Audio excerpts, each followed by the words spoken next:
તો મિત્રો અહીંયા જોઈશું આપણે કે એક એક્ઝામ્પલ આપેલું છે કે કઈ રકમ પર સાદા વ્યાજથી 3 મહિનામાં 4% વાર્ષિક વ્યાજના દરથી તો મિત્રો 4% વાર્ષિક વ્યાજના દરથી ₹250 વ્યાજ મેળવી શકાય કે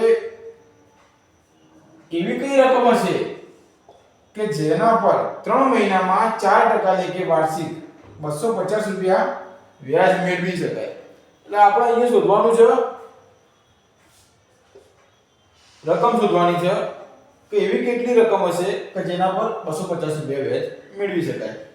તો અહીંયા પહેલા આપણે જોઈશું આપણું સૂત્ર સાદું વ્યાજ શોધવાનું I બરાબર PRN ભાગ્યા 100। હવે મિત્રો અહીંયા આપણે વ્યાજ આપેલું છે ₹250 એમને મૂકી દઈશું। એના પછી આપણે P શોધવાનો છે ટૂંકમાં, તો P એમને એમ રાખીશું ગુણ્યા R રેટ ઓફ ઇન્ટરેસ્ટ એટલે કે 4% અને એના પછી n આપણને નંબર ઓફ યર એટલે કે 3 મહિનામાં આપેલો છે બરાબર।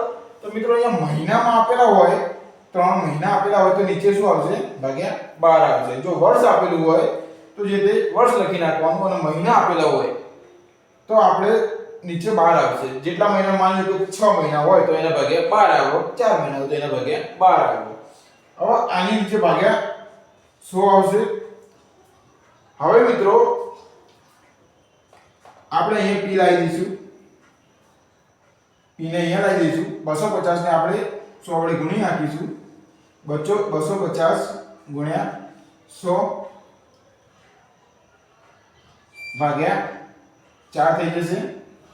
4 ભાગાકારમાં આવી જશે, 250 હતા એ ગુણાકારમાં જતા રહેશે અને અહીંયા બી ફેર પડશે મિત્રો 12 ભાગ્યા 3 થઈ જશે। ભાગ્યાના ગુણા થઈ જશે અને ગુણાના ભાગા થઈ જશે। તો હવે મિત્રો આનું આપણે સોલ્યુશન આપીશું। તો અહીંયા 4 તરી 12 થઈ જાય એટલે 12 ઉડી જાય રે, તો 250 ગુણ્યા 100 એટલે કે 25000। તો મિત્રો આપણો જવાબ આવશે કે 25000 ની રકમ પર ₹250 લેખે 250 4% લેખે આપણે વ્યાજ મેળવી શકીએ। કેટલા મહિનાનું? તો 3 મહિનાનું।